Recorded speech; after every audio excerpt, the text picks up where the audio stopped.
There are many polycyclic compounds that are also aromatic. These include naphthalene, which comes from mothballs, anthracene, phenanthrene. These are known to be carcinogenic, at least the anthracene and the phenanthrene are. And you can see a host of these different polycyclic aromatic hydrocarbons.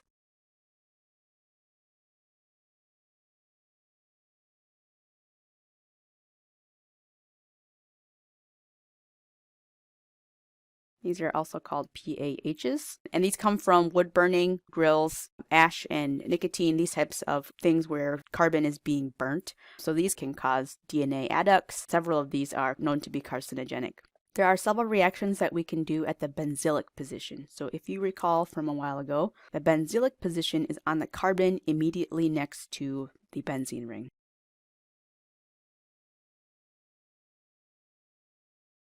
If we add sodium dichromate or the Jones reagent to benzene, we get no reaction. If we do the same to heptane, there's no reaction. If we have a butyl chain coming off of benzene and we add sodium dichromate, we make benzoic acid. So this is oxidizing the benzylic hydrogens.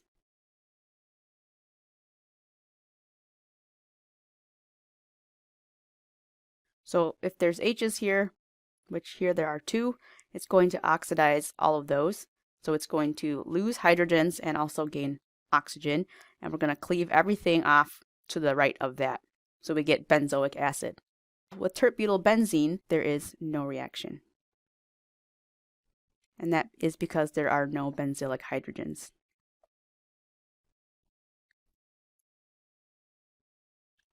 We can do the same reaction with KMNO4 with water and heat. So there's 2 hydrogens here. We're just going to cleave to the right of that.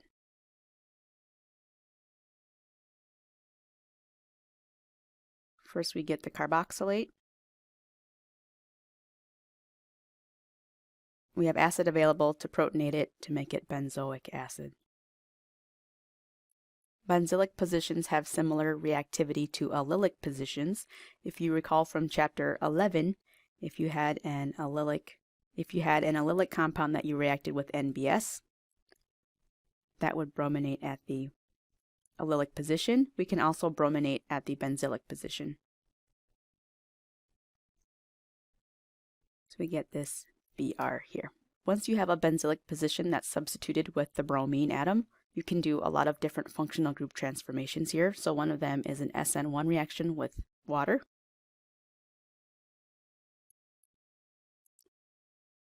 So you get OH plus HBr. You can also do an SN2 reaction.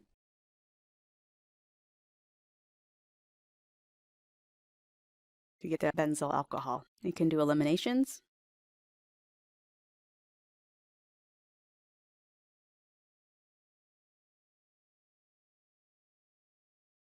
Either E2 or E1.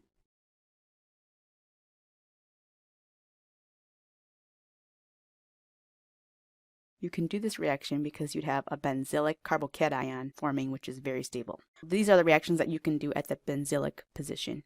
If you have toluene, we can oxidize it to the carboxylic acid. We can do a radical bromination, which you can then do an SN1 or SN2, and now you can do any reactions of alcohols that we've seen already in the previous chapters. If you have isopropyl benzene, we can oxidize that.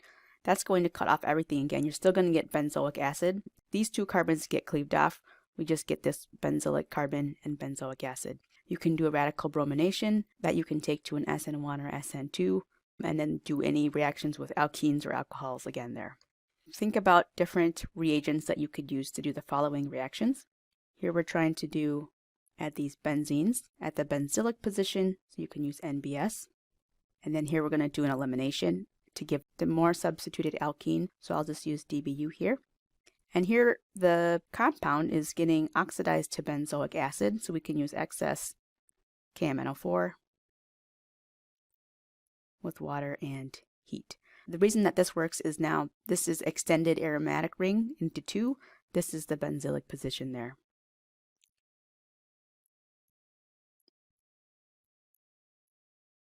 As is that one. And in this situation here, we're cleaving off everything over there.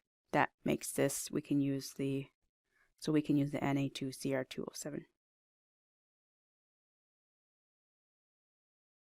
If we added benzene with hydrogen gas under super high pressure, so 100 atmospheres at a pretty hot temperature, we get cyclohexane.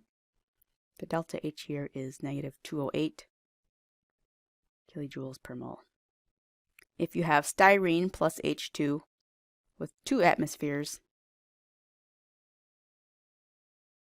our benzene ring stays intact and we just get the alkene hydrogenated.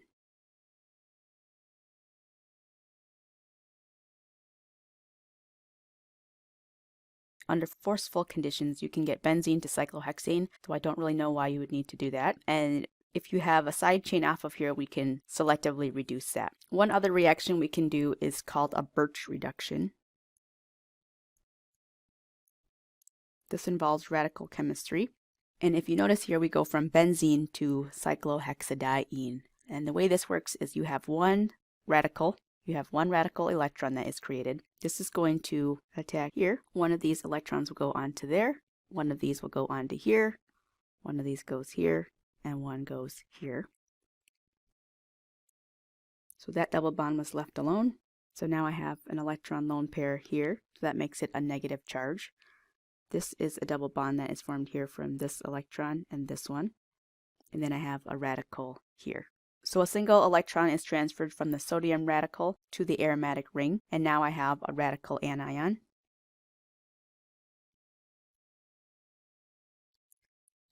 So I then add to that methanol. This whole electron pair from this carbon can grab that hydrogen. So we get a proton transfer. That radical is still there, and now I have hydrogen here in addition to the hydrogen that was there before. So this is just a radical. There's no charge there. There's more sodium radical floating around, and that's going to give another electron here.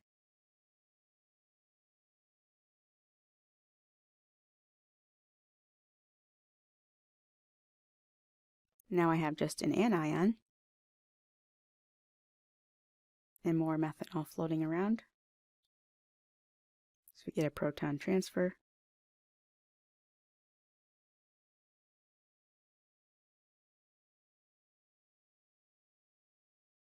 Cyclohexadiene.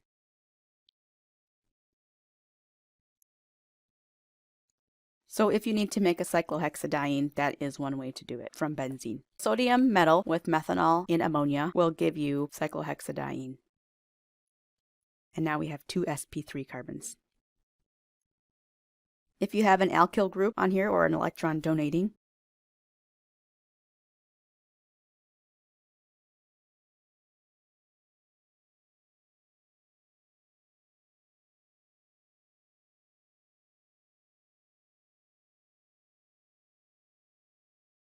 the location of your double bond is a little bit different. Where the R group was is not reduced.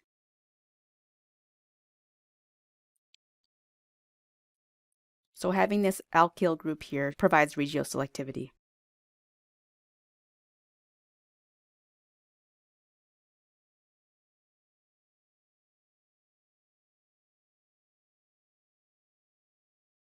So this is not reduced at the carbon where the R group is. The double bond will go to the other side. If you have an electron withdrawing group,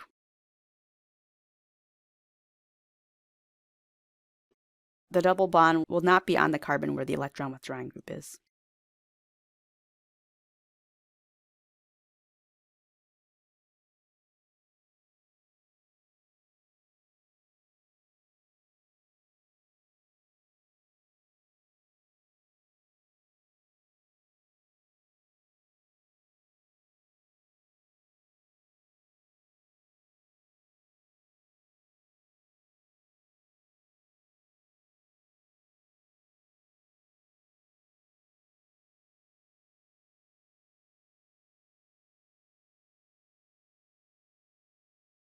So in the case of this reduction reaction,